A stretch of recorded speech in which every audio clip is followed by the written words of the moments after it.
আসসালামু আলাইকুম, welcome back to my channel Asiya's daily cooking and tips. আশা করছি আপনারা সবাই খুব ভালো আছেন। আলহামদুলিল্লাহ, আমিও আল্লাহর অশেষ রহমতে খুব ভালো আছি। আজ আপনাদের জন্য খুবই সহজ, মজাদার এবং হেলদি একটা রেসিপি নিয়ে হাজির হয়ে গেলাম।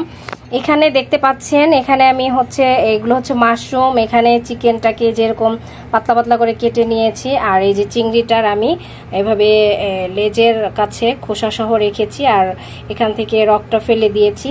আর এখানে আছে টমেটো সস, এখানে লাল মরিচের গুঁড়া, গোলমরিচের গুঁড়া, সামান্য পরিমাণে আদা রসুন পেস্ট, আর হচ্ছে স্বাদ মতো লবণ।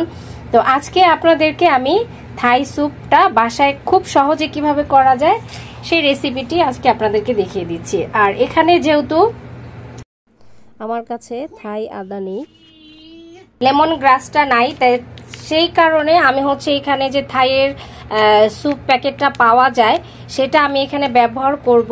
আর এটার সাথে ডিমের কুসুমটা ইউজ করব, সেটা পরে আমি দেখিয়ে দিব। আর এখানে কর্নফ্লাওয়ার পরিবর্তে আমি থাই স্যুপের প্যাকেটটা ব্যবহার করব। তো এখানে সব উপকরণের সাথে এখন আমি পানি মিশিয়ে দিব পরিমাণ মতন। তো এই যে একটা স্টিলের মগ ভরে আমি পানি দিয়ে দিচ্ছি। এখানে প্রায় 600 ml এর মতন হবে এখানে পানি আছে। আর এখানে যেহেতু সবগুলো কাঁচা উপকরণ, সেই কারণে কিন্তু এটা পানি দিয়ে বেশ ভালো করে আগে আমাকে জাল করে নিতে হবে। পরবর্তীতে আমি ডিম এবং থাইয়ের যে স্যুপ প্যাকেটটা আছে সেটা পরে আমি মিশিয়ে নিব। আর এভাবে আপনারা তৈরি করলে একদমই রেস্টুরেন্টের স্বাদ পাবেন, এবং এটা ছোট বড় সবাই কিন্তু খুব মজা করে খাবে। আর এটা খেতে অনেক মজা হয়, অবশ্যই বাসায় একবার তৈরি করবেন। তো পানি আমি এখানে 2 মগ পরিমাণ দিয়ে দিয়েছি। আর এখন এখানে দিয়ে দিব 1 টুকরো লেবুর রস। এখন হাঁড়িটা চুলায় উঠিয়ে দিব। তো হাঁড়িটা চুলায় চাপিয়ে দিয়েছি। এভাবে করে আমি মানে সমস্ত উপকরণগুলো একসাথে মিক্স করে দিয়ে একটু নেড়ে চেড়ে দিব। তারপর এটা বলক উঠে আসলে ভালো করে আগে জাল দিয়ে নেব, যেহেতু সমস্ত উপকরণগুলো এখানে কাঁচা। তো এভাবে করে আগে ভালো করে এটা ফুটিয়ে নেই।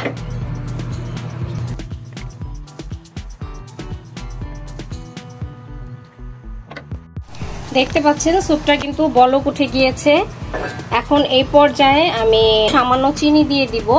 চিনি দিয়ে চুলার আঁচটা কমিয়ে এরপর আমি ঢেকে দিব, কারণ যেহেতু এখানে সবকিছুই কাঁচা, যাতে ভালো করে সিদ্ধ হয়ে সব কাঁচা উপকরণগুলোর গন্ধটা চলে যায়। তো চিনিটা দিয়ে দিয়েছি। স্যুপের মধ্যে একটু চিনি অবশ্যই দিতে হয়, এতে করে টেস্টটা খুব ভালো আসে। তো এখন আমি ঢেকে চুলার আঁচটা কমিয়ে ভালো করে এটাকে সিদ্ধ করে নেব। এখানে এই থাই স্যুপের যে প্যাকেটটা ছিল সেটা আমি আগে গুলিয়ে নিয়েছি ভাবে ঠান্ডা পানি দিয়ে, না হলে কিন্তু পরে এটা জমাট বেঁধে যায়। এখন এর মধ্যে ডিমের কুসুমটা দিয়ে দিব। আর এখানে আমি এর সাথে আর 1 চামচ কর্নফ্লাওয়ার দিয়েছি, যেহেতু স্যুপের পানির পরিমাণটা বেশ অনেকটাই। তো এই যে এখানে ডিমের কুসুমটা আমি নিয়ে নিয়েছি। আর এই যে সাদা অংশটা কিন্তু দেয়া যাবে না থাই স্যুপের মধ্যে, এভাবে করে ডিমের কুসুমটা। এখন এই ডিমের কুসুমটাকে পানির সাথে ভালো করে মিক্স করতে হবে। আর ওই স্যুপের মধ্যেও যখন এটা দিব কন্টিনিউয়াসলি নেড়ে নিতে হবে, না হলে কিন্তু দলা পাকিয়ে যাবে। এভাবে আগে মিশিয়ে তারপর ওই পানির মধ্যে সুন্দর করে মিক্স করতে হবে, তাহলে দেখবেন যে টেক্সচারটা অনেক সুন্দর হবে।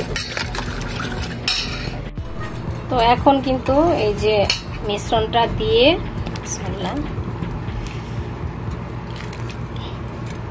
এখন কিন্তু একেবারে কন্টিনিউ নেড়ে নিতে হবে,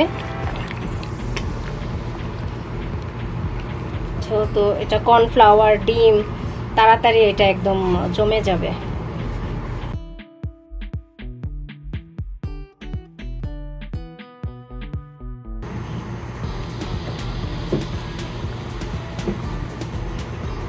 এইভাবে ভালো করে এটাকে বলক আনিয়ে নিব। এখন এই পর্যায়ে এই যে কুচি করে রাখা কাঁচামরিচটা দিয়ে দিলাম। আর কাঁচামরিচটা দিয়ে খুব বেশিক্ষণ রাখবো না, আর বেশি নাড়াচাড়া করারও প্রয়োজন নেই। এটা মোটামুটি এই যে ঘনত্বটা এরকম, আমি খুব বেশি ঘন করিনি, একটু পাতলা রেখেছি। তো এরকমটাই আমি নামিয়ে নিব। আপনারা আপনাদের প্রয়োজন অনুযায়ী আরও ঘন করে নিতে পারেন। তো এটা আরেকটু জাল হলে পরে আমি নামিয়ে পরিবেশন করে দেখিয়ে দিব দারুণ মজাদার থাই স্যুপটি। এই তো তৈরি হয়ে গিয়েছে দারুণ মজাদার স্বাদের থাই স্যুপ।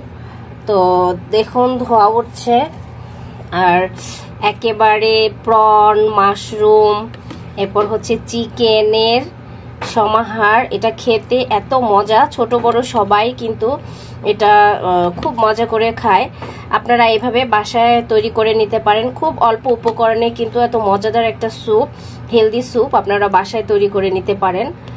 ছোট বড় বাচ্চা, বয়স্ক, অসুস্থ যারা আছে সবাই কিন্তু এটা খুব পছন্দ করে খাবে। কেমন লাগলো আজকের রেসিপিটি অবশ্যই কিন্তু আমাকে কমেন্ট করে জানাতে একদম ভুলবেন না। আর রেসিপিটি যদি ভালো লাগে অবশ্যই কিন্তু একটা লাইক দিয়ে দিবেন। সবাই ভালো থাকবেন, আমার জন্য দোয়া করবেন। আর নতুন নতুন মজাদার সব রেসিপি দেখার আমন্ত্রণ জানিয়ে বিদায় নিচ্ছি আজকের মতো এখানে। ভালো থাকবেন সবাই, আল্লাহ হাফেজ।